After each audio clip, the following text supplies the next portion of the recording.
Bismillah, Assalamualaikum warahmatullahi wabarakatuh. Pada konten kali ini saya akan menjelaskan materi yang berjudul bentukan lahan antar pasang surut.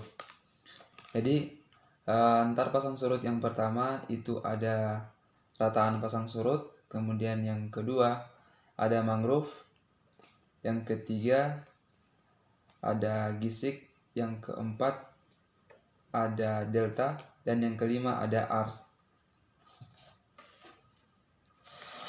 Jadi sebelumnya kita harus mengetahui terlebih dahulu apa itu pasang surut. Jadi pasang surut ini berasal dari atau terdiri dari dua kata. Kata yang pertama itu ada pasang, yang dimana pasang merupakan kondisi atau keadaan di mana air laut naik daripada biasanya. Sementara surut merupakan kondisi di mana permukaan air laut turun daripada biasanya. Jadi pasang surut ini merupakan suatu fenomena pergerakan naik turun permukaan air laut secara berskala yang diakibatkan oleh kombinasi gaya gravitasi dan gaya tarik-menarik dari benda-benda astronomi, terutama oleh matahari dan bulan.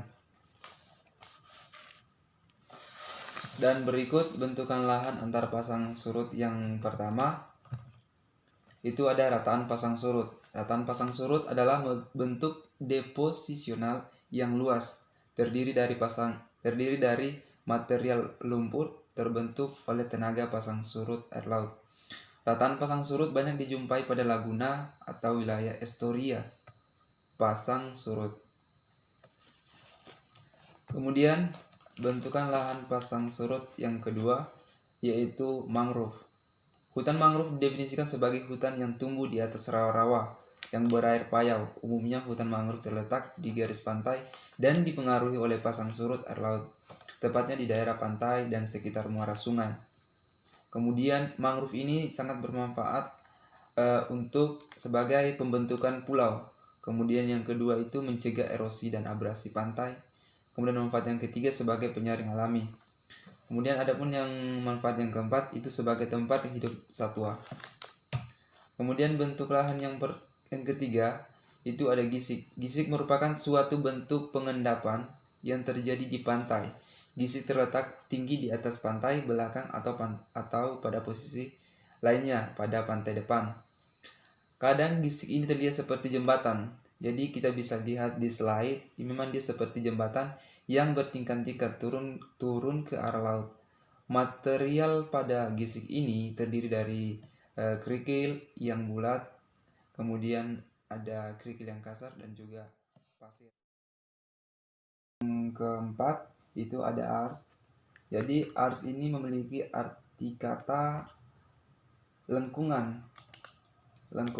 Jadi ars merupakan sebuah bentuk lahan yang mempunyai dua sisi yang bolong yang bentuknya melengkung. Kemudian bentukan ini dipengaruhi atau mendapat pengaruh langsung dari ombak besar dari lautan. Kemudian bentuk lahan yang terakhir itu ada delta. Delta menurut Kamus Oceanografi Setiono pada tahun 1996 mendefinisikan delta sebagai dataran rendah yang terhampar rata, terletak di muara tempat endapan terakumulasi. Jadi bentuk delta ini sendiri berbentuk seperti D yang menonjol dari bibir muara mengarah ke laut ataupun sungai.